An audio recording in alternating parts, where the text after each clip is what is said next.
Good morning, one and all. Let us just begin our class, usual fashion, gentle turn from the waist will do it.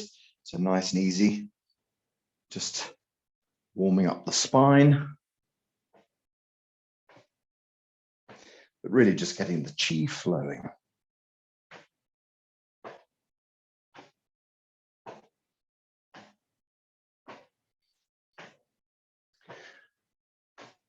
Knees soft, back straight, gentle turn from the core. Mind returns back inside. Bring the mind back to the task of turning the body and nothing more. Feeling our connection down into the ground, feeling our connection up into the blue sky. Man perfectly placed to be in the middle of this. This idea that man is able to receive energy from the earth, from the heavens, draw it into the belly, turn it into our own uses, and that Qigong is the thing that allows you to enhance this ability. So everybody has the ability, but nobody understands until they've really learned some energy exercises, how best to use these tools. And that's what we learn here. But I think it's important to note that they are just tools. And so I often kind of prepare for my Wednesday morning class, and I think about what might be useful. And often it's things going on with myself and my clients that trigger thoughts that I think about sharing generally. And I was thinking this morning just how blank my thoughts were, just how little I felt like sharing. And I looked at the techniques and thought to myself, we were doing the Nun technique last week, where we were just sort of calling our consciousness using the tone Nun. And I thought, do I want to carry on with that? And I'm afraid that I'm not a very good teacher from that perspective, because using the Eng tone and the Nun tone, they're great tones to work on, but it's just not my thing. It just never really sticks with me. And I think that's one of the important things, is that you have to search your way through the Sheneng Qigong canon of work to find the things that stick with you. You have to create your own personal practice. And so what you get here on a Wednesday morning is my personal practice and my personal thoughts. And I just hope that some of them have relevance to you. And so with that in mind, I was thinking about sort of the emptiness of it all and how I wasn't feeling very, inspired's not the right word, but how I didn't have any material that was presenting itself. And then I realized that what I was actually thinking about was the emptiness of it. I think that La Chi is a fantastic tool. I love using that. And I don't see a time when I won't use it. I keep on coming back to it again and again. But what stands behind it is this idea of non-duality. And this is kind of where I keep on returning to, where my studies keep on bringing me back to, where my talks with my clients keep on bringing me back to. Of course, those of you guys, there are some of you online who have worked with Teacher Lu and Teacher Ling as well, done their course. And Lu is beating down the same path as well. If you've ever come across Ramana Maharshi, he's a teacher of this non-duality. I've got there's a lovely course on YouTube by a teacher called Manny, who talks about non-duality. If you're not familiar with the idea, it's essentially best, I think, Teacher Lu's way of expressing it is a really nice one that makes sense to me. You've often probably heard me or seen in my writings, I talk about the game that we play, the game of life that we play, and how we have to try and find a way to withdraw ourselves from that and see it for what it is. And that is really where I feel that healing lies. And so Teacher Lu always talks about old world and new world. Can you transfer yourself across to the new world so that you can look back at the old world? And I'm not talking about Richard Branson, getting off the planet so you can look back and watch it dissolve. So, although there is a sort of element of that, isn't there? It's about getting into the new world mindset, looking back at the old world and dissolving all the old problems. So often we come across these ideas. One of the first one is the idea of Plato's cave, but it's very common all the way through. There's a sort of strand that runs through for thousands of years, the idea that this thing that we're participating in is like our own version of EastEnders or our own version of Coronation Street, in which we're starring with a starring role. We're the center of this story. And that around us, all the other actors are playing their roles as well. So you're in a live version of a soap opera. And sometimes life can really seem like a soap opera. Disasters befall your family, financial problems hit you, all of these things. And it really, really can be very disturbing, but also on the deepest level is your own personal illness. Things happen to you and suddenly you think, oh God, what have I done to deserve this? Why is this happening to me? Well, these philosophical theories suggest that you're just a player in the game. You're player one in this vast game. And that if you ever play these games that, on the Xbox or PlayStation or whatever, you run through and then eventually your character gets killed and then you get sent back to the start again and run through and then your character gets killed and you go back to the beginning again and eventually you can maybe get to level 1. So actually every time you get killed, you get put back to level 1 and then back to level 2 and so forth as you progress through. But your character does get killed an awful lot. And so that's the kind of understanding of what we're going through here, is that something is playing a game that we are the characters in.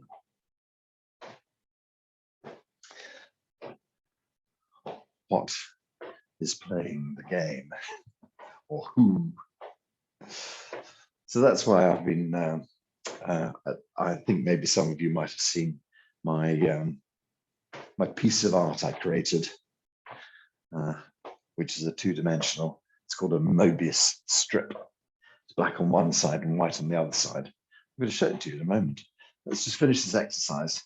The Mobius strip is a very clever piece of, sorry, when I say let's finish this exercise, let's open up a bit and stretch out. Yeah, the Mobius strip is a very clever thing because it's basically a 2-dimensional piece of paper. And then when you twist it, it becomes a 3-dimensional object. So we hear about the curvature of time, space, and things like that. And I think that what happens is that the reality of consciousness is that it's a 2-dimensional entity, let's say, but that consciousness tries to experience itself through us.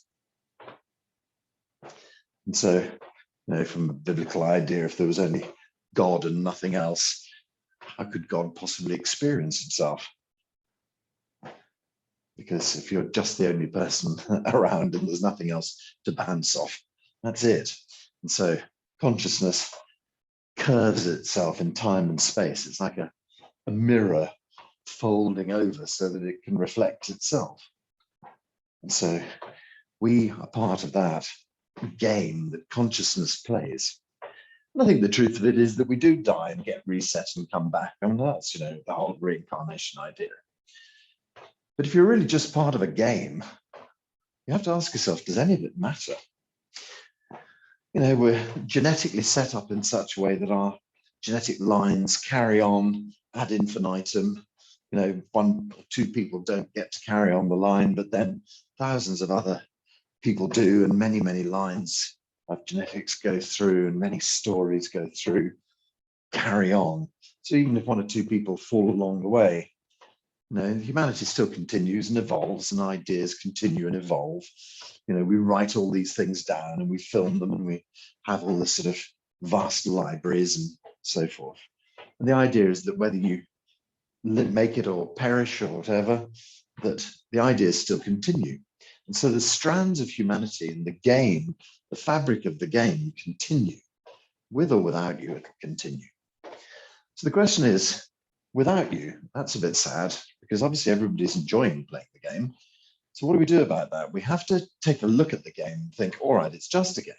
But the reality is that what we're doing is we're trying to improve our lot in the game. That's very often the purpose of it, isn't it? It's to sort of, make yourself better, to get more money, to get more, points or whatever it is. None of which matter at all because it's a game. But essentially, that's what we're doing, is we're trying to improve our lot.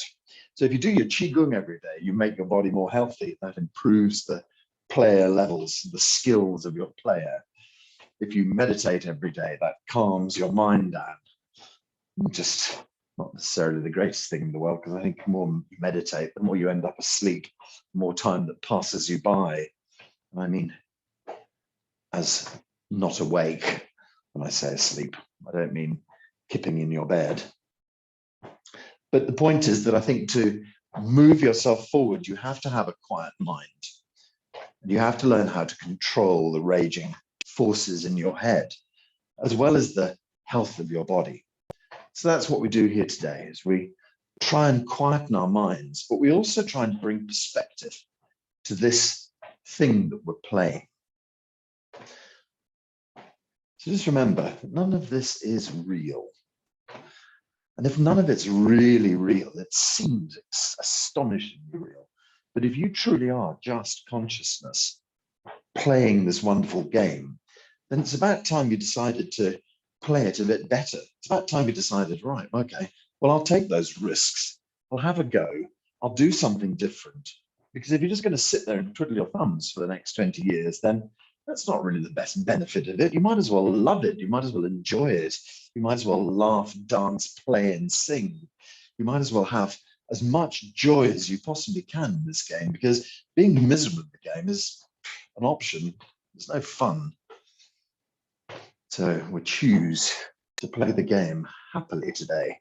Choose not to let the slings and arrows that people fire at us hit us or hurt us or damage us in any way.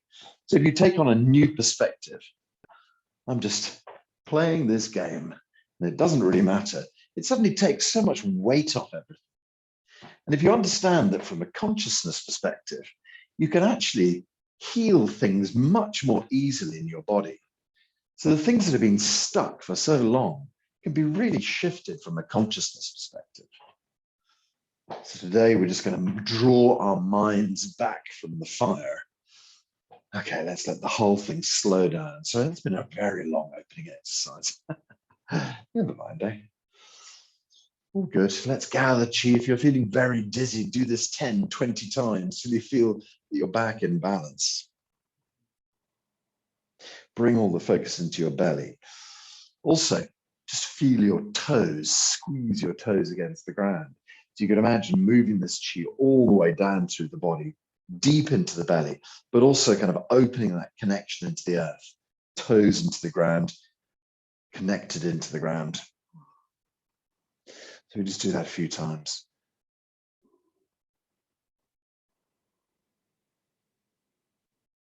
So while you draw yourself back into yourself, I'm going to show you my Mobius strip, which you've probably all seen before, but it's just a flat piece of paper, black on one side, white on the other side. But when you twist it, it suddenly becomes 3 dimensions. How clever, but it's actually only 2-dimensional. So that's a kind of representation of the universe. It's all really 2-dimensional. But if you, oops.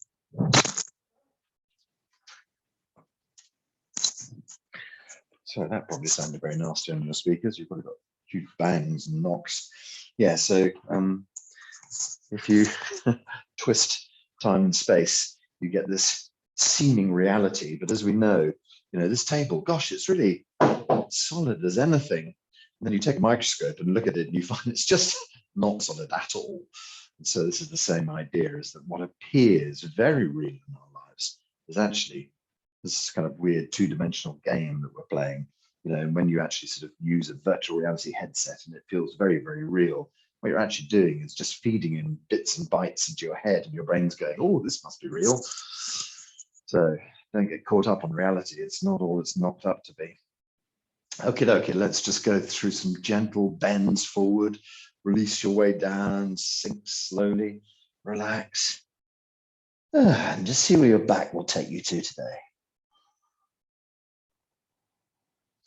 Can you release the back of the neck a little bit? Can you release your tummy a little bit? Just let the body hang nicely. Let's extend softly towards the toes. And release. In line with the roots of your toes. And release. Head towards the insteps.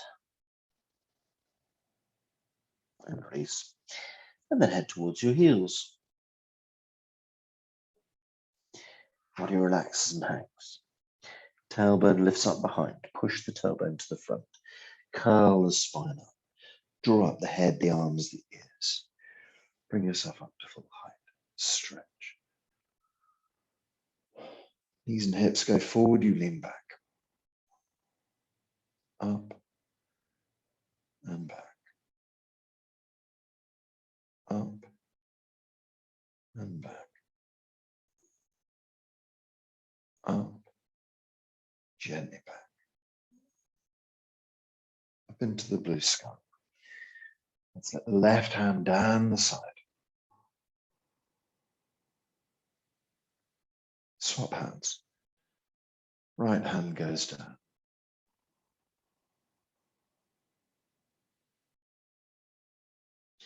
Again, left down.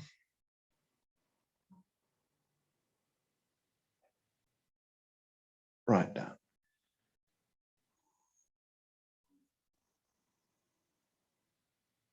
And then just bring the right back up to join. Head, arms, and ears drift over gently. Roll your way down. Sink and settle till you get yourself into a comfortable posture.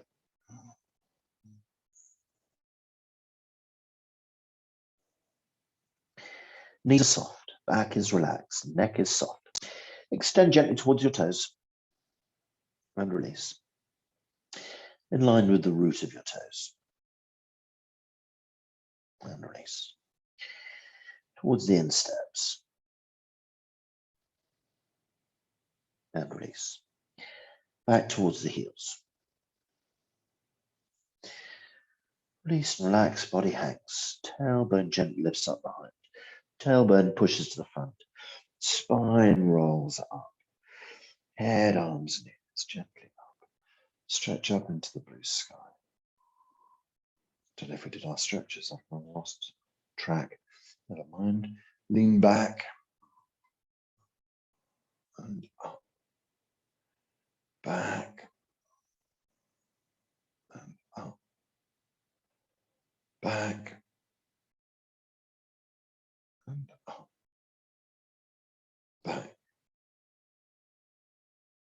And up. Okay, curl down the left.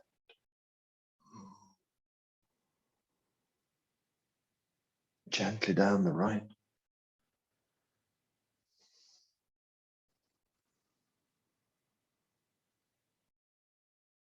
Left again.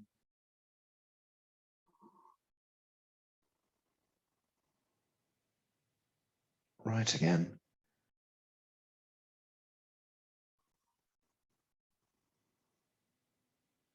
And lift up. Go through with straight legs to give the hamstrings a stretch. Head, arms, and ears. Rolling through the back, relaxing your way down. Keeping the legs as straight as you can. Let the body gently hang down towards the toes. And release. Roots of your toes. And release. Insteps. And release. heels. Body hangs and relaxes. Tailbone lifts behind, tailbone pushes front, spine rolls up, head, arms, and ears roll. Draw up to the full height. Release backwards. And up. Back. And up. Back. Up. Back. And up. Sideways bend to the left.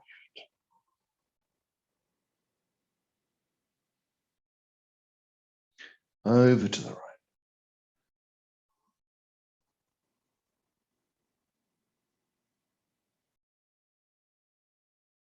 Let's go to the left.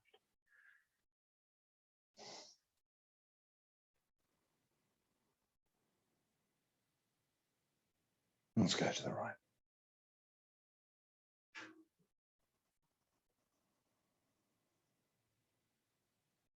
Right hand comes up. Last time through. Straight legs. Tip over the head, the arms, the ears. Gently rolling down. Sinking and relaxing.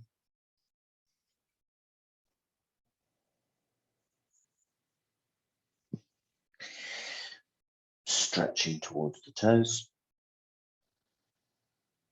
And release. Stretching towards the roots of your toes. And release.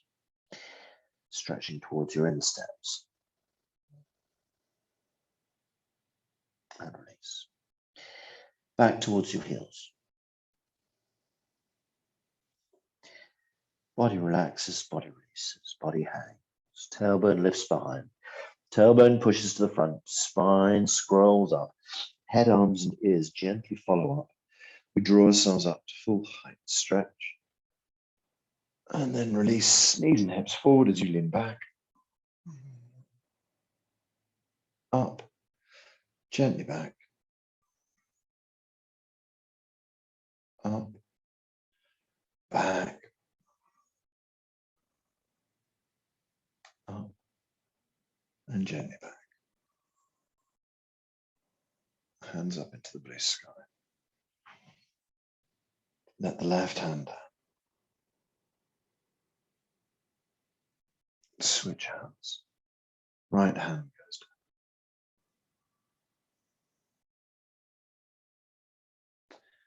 down. Left hand down.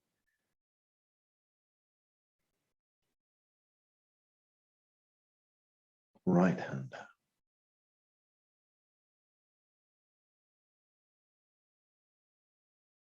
Draw the right hand up. Allow the hands just to form over the crown of the head for a moment and pour chi through. You can release the hands down the sides. Plug the hands into the earth and gather chi. Now let the chi pour through your body.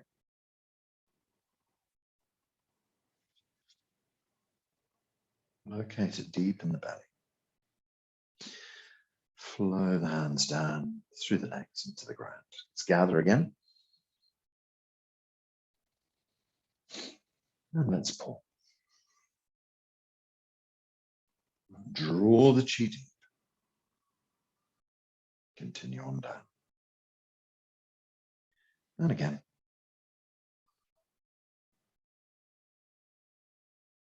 Draw.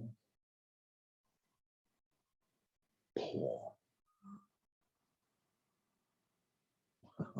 Store. Good, eh? Draw, pour, and store. And the last one is floor. Okay, great. Sorry, I'll just try and calm down today. A bit too excitable. Let's put our hands onto the tummy and just settle for a few moments. So we're standing in a nice shoulder width posture, always just reminding ourselves to soften the knees, just reminding ourselves of the tailbone to slightly move forwards. Just a tiny tuck that just helps adjust the lower back a little bit. So in a way, the hands are just gently sort of pushing backwards, and the tailbone moves forwards. We get that little sort of reciprocal movement.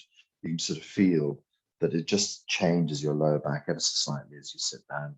We get a nice long straight body. And of course the chin just moves a tiny bit back towards the spine. So playing with my game analogy, very often when we do these kind of quest games when you're a child, or sort of digital video games, things like that, you start at the beginning and it says, do you want to be a knight, or do you want to be a serf? Do you want to be a witch or a wizard? Do you want to be, yes, exactly, these kind of things. And then what does your knight have? Does he have a sword and a shield? Does he have a horse? Perhaps he has to earn them during the game.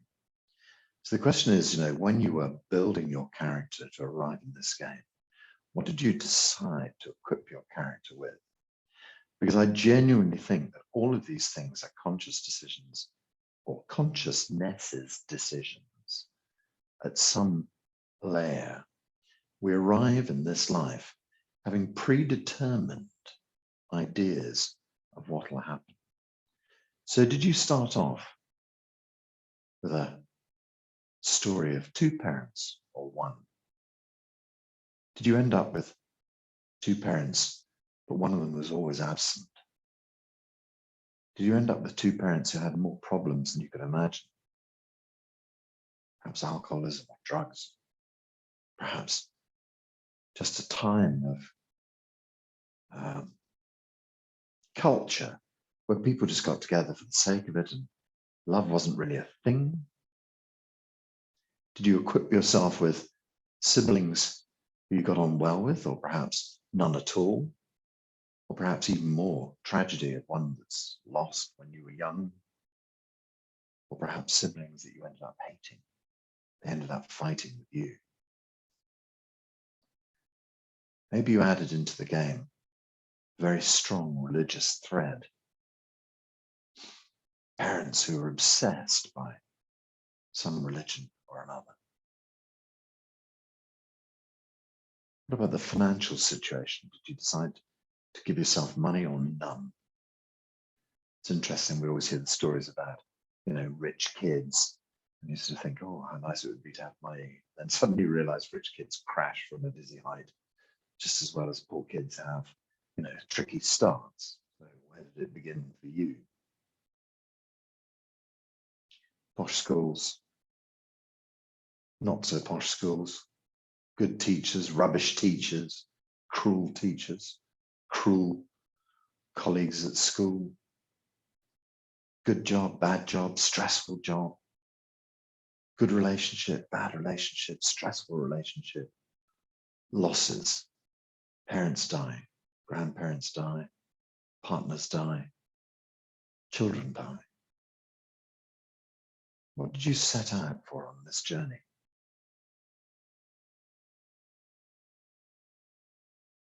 What objectives did you give yourself? Did you decide that maybe something like a handicap would be the thing to travel with in this life? A learning difficulty? Or perhaps just a pattern from your parents? A need to work yourself to the bone to impress them? A rebellious streak that runs through you to upset the parents? So you can start to see all of these patterns that we build up in our lives. But are any of them actually who you are?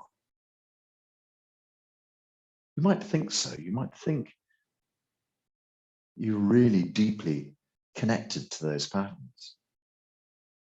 In Qigong, we always talk about people like the doctor who comes home and can't stop being a doctor anymore, whose family want him to stop constantly being the doctor. But he can't do it anymore. He's become so tightly stitched into the idea of doctor that doctor never stops. He can't take the mask off anymore, just become dad.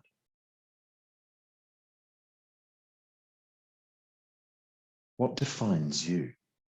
If I ask you who you are, will you tell me Oh, I'm a teacher. Oh, you say, I'm a married person. I'm a stay-at-home mum. I'm a professor of physiology, whatever it might be. How do you define yourself when you first meet a person? What is it that defines you? So often it's our work that we lead with. I'm a doctor, I'm a lawyer, I'm a teacher, I'm a etc., etc. We use that social tool to put in place the conversation, the commonality. But is that who you really are? Do you really define yourself by those standards? Do you really think of yourself as the hurt child who had a terrible childhood, adult made good? Is that really who you are? Deep underneath all of this is who you truly are. It's not your job. It's not your parents. It's not your religion. It's not the slights you've had. It's not the children you've lost. It's not the families, the relationships that are broken.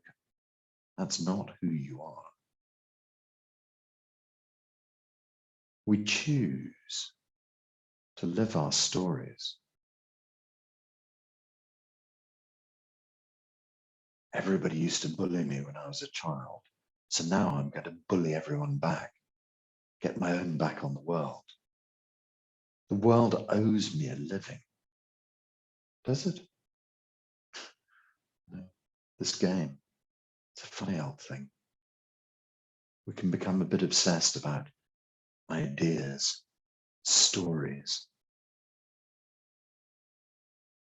What's the story that defines your life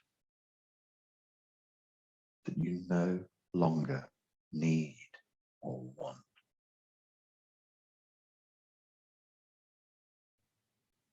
Do you need to have any stories at all?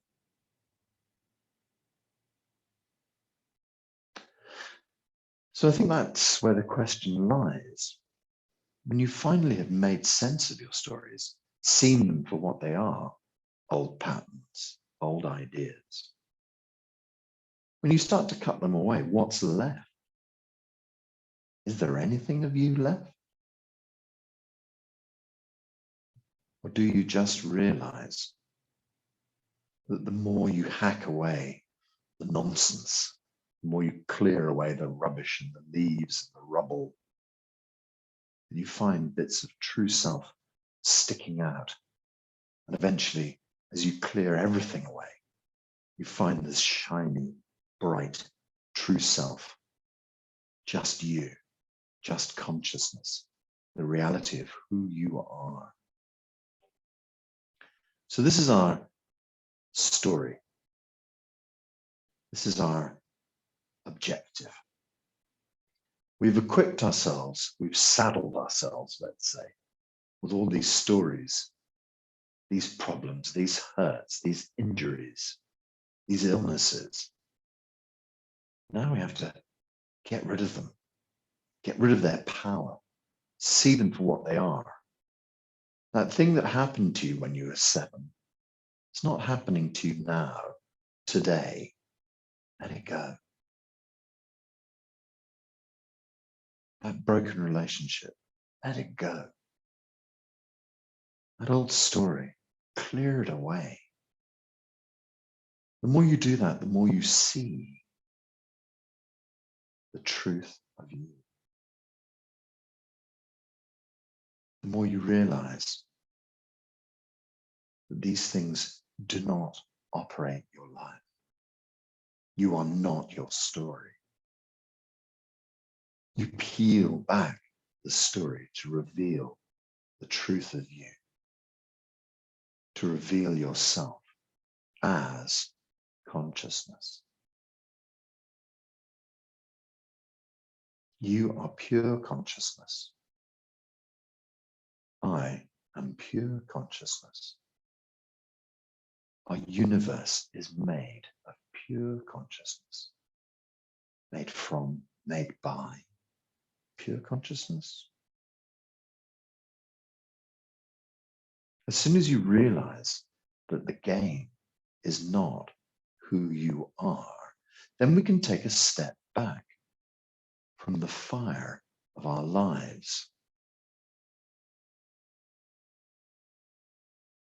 So just visualize you.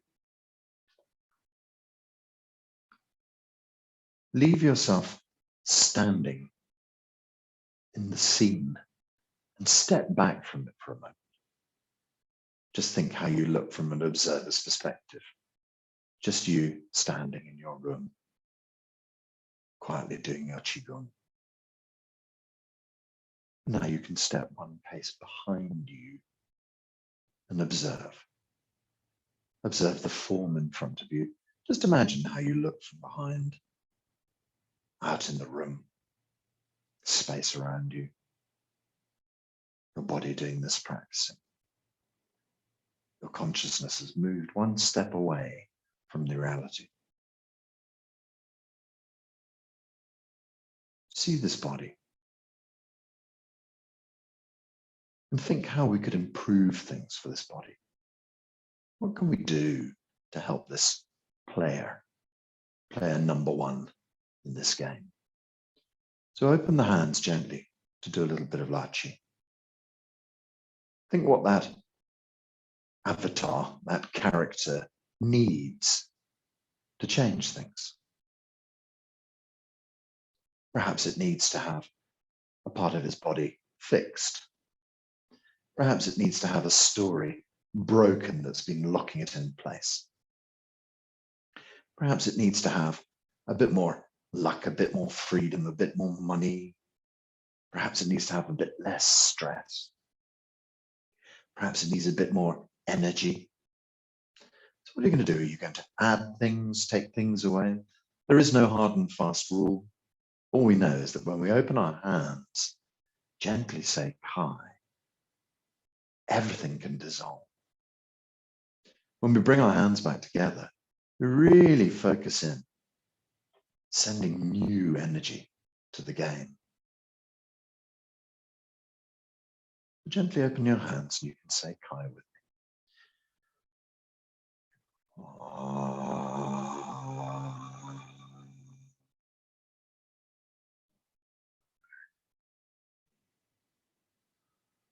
When you bring your hands back together, you draw resources from the universe back into that body.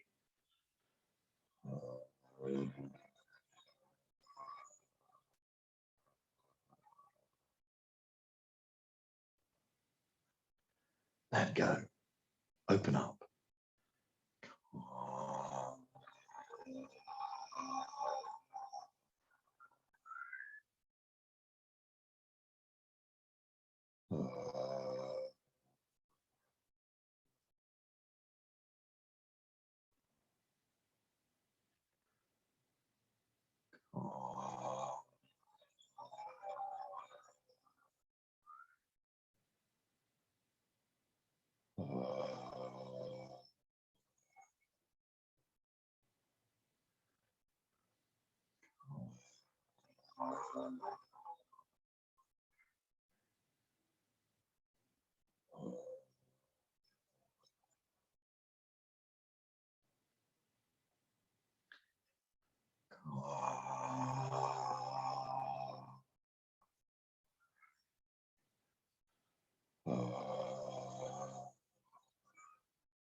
Letting go at the deepest level.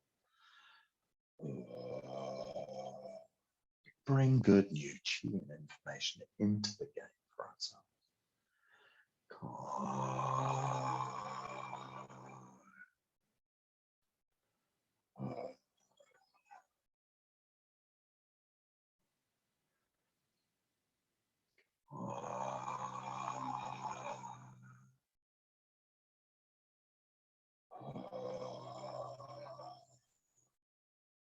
One more.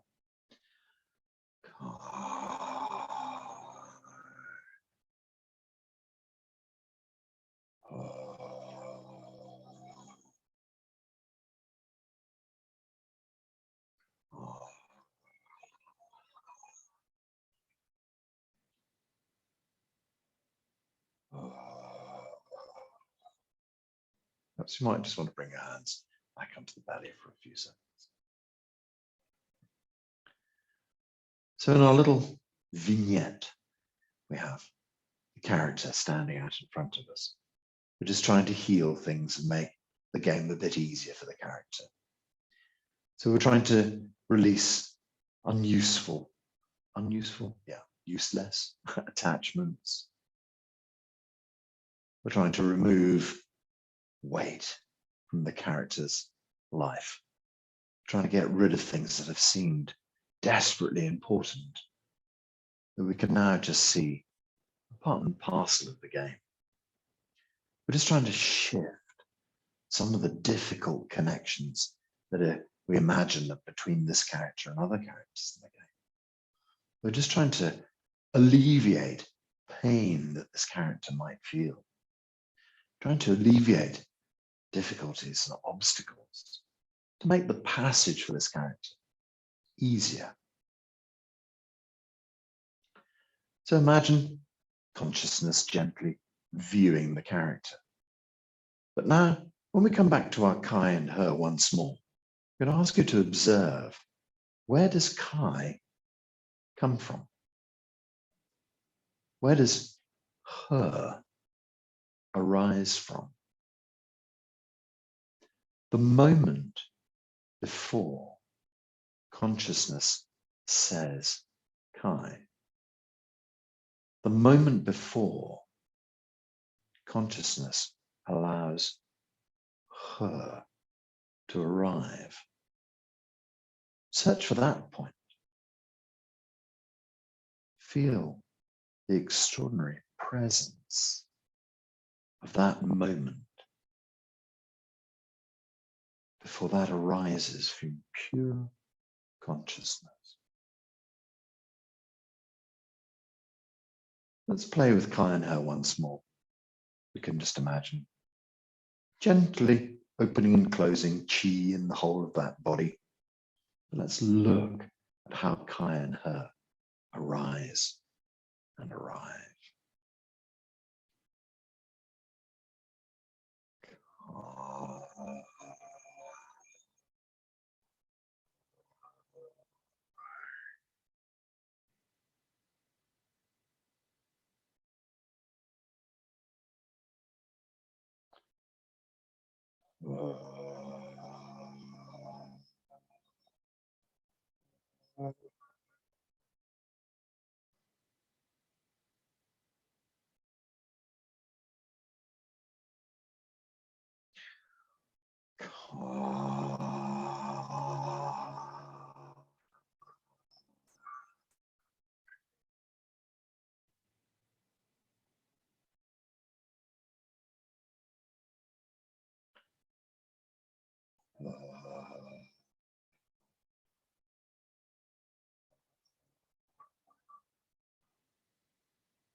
Don't let the speed that I'm going at confuse you. Just keep going with yourself, with Kai and her.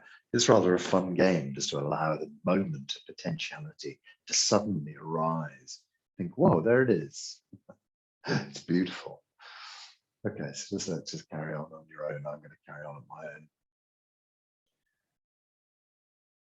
Ka.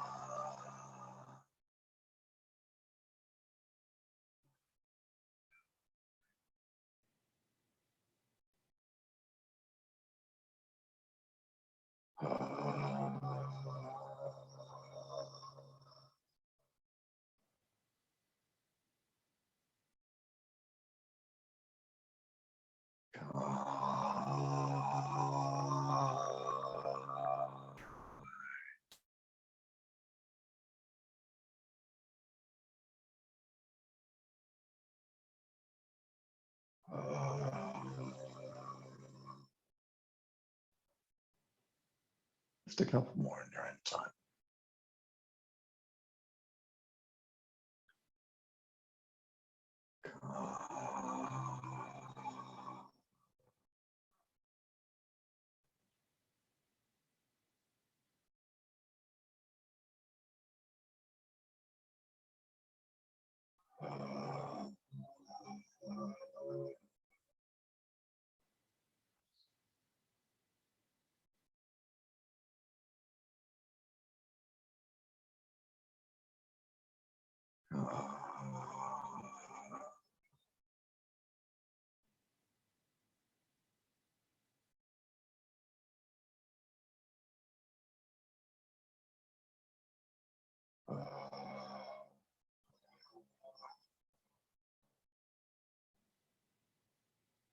keep going, or place your hands on the belly as you wish. Just stay steady.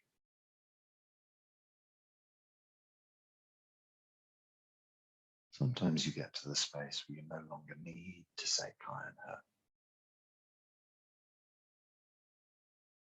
where even that has become irrelevant. Sometimes not, so don't be critical. If you wish to keep going with Kai and her, do so. Perhaps you might want to just sit in silence, stand in silence, wait in silence.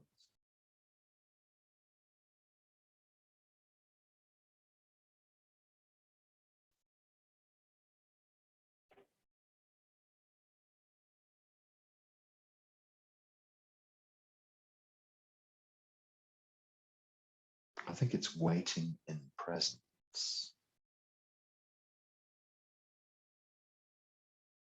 This is why I say that meditation feels like shutting the mind off, but contemplation feels like aliveness, being here and now, with this sensation of consciousness,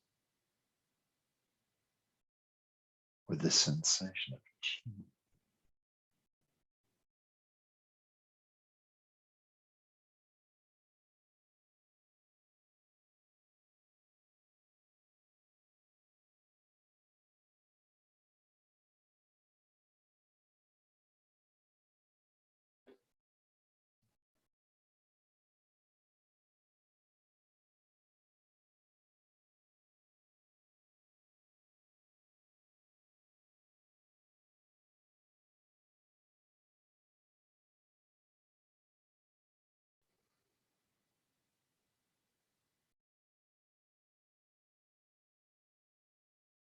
So just stand like this for another minute or two.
Let's gently draw ourselves back to the Kai game. One last round. Now perhaps there's no purpose to Kai anymore. Or perhaps you still feel there's something you could help player number one with. And perhaps it's just moving gently through space and time. There's no real requirement or need. Whatever feels right to you, there is no right and wrong. Everybody's story is different. Everybody's consciousness is one. So whatever you feel needs doing here. Maybe the answer is absolutely nothing needs doing. When you get to that understanding that everything is just consciousness, then nothing ever needs doing. Consciousness is just doing everything around you And you just allow yourself to be in the flow of this consciousness. See what turns up. Don't push stones up hills. What's the point? Relax. See where the signals lie. Do nothing until something really obvious presents itself. Just remember that nothing is ever right or wrong. All you need to do is allow the next obvious step to unfold. Don't spend hours thinking about it. Don't spend hours planning it. Just allow yourself to flow gently in the direction that consciousness points you. So if you finish your class and think, I was planning going shopping, but what I actually want to do is to sit for an hour in silence. Then park yourself somewhere and just do that. If you're suddenly thinking, oh, I'm filled with energy, I'm just going to get in the car and go to the seaside. Do it. If you think, I need to make changes in that area, what I need to do now is to do what I've always known I should do. I'm going to do it. So follow the breadcrumb trails. Consciousness leaves a path for you to gently flow along.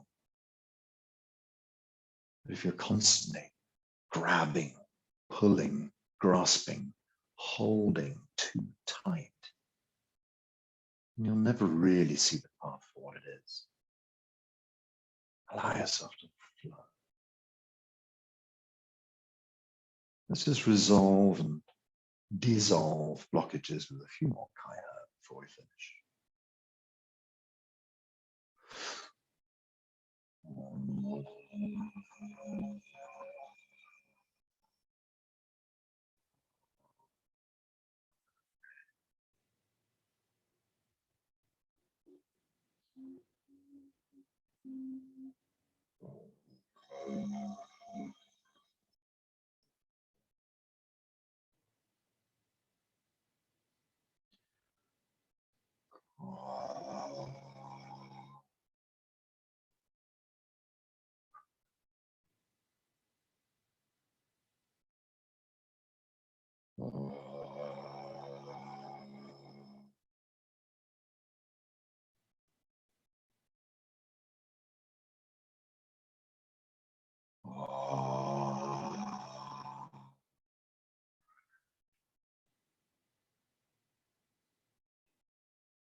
Couple more.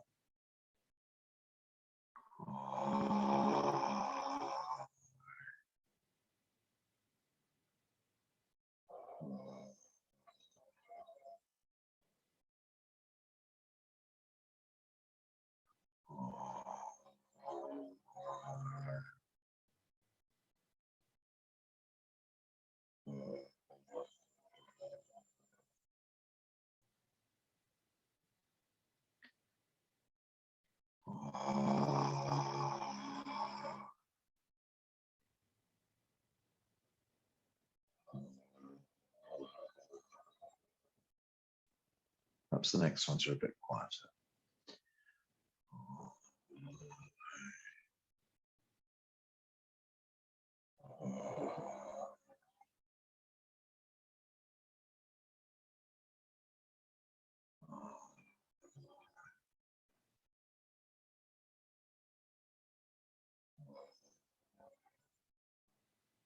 Last two moves are just in complete silence.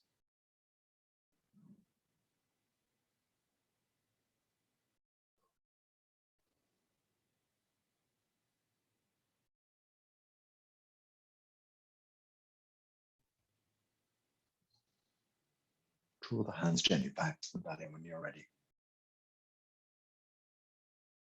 Inhabit your body once more. Now, as you move into this body, you feel the work you've done, all the healing you've brought about, all the things that you've managed to change, all the things that have shifted. Now you feel the warrior you would like to become, a character you'd like to play. Nothing to stop you. This is your game. Who cares what anybody else thinks? So now you decide, okay, this is who I'm going to be. This is how I move forwards. This is what I bring to my life now.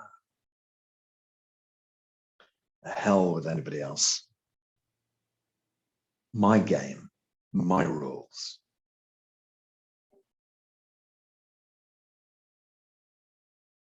Great. So feel your body. Feel this new reality. Feel this way forward. Just let the path unfold under your feet.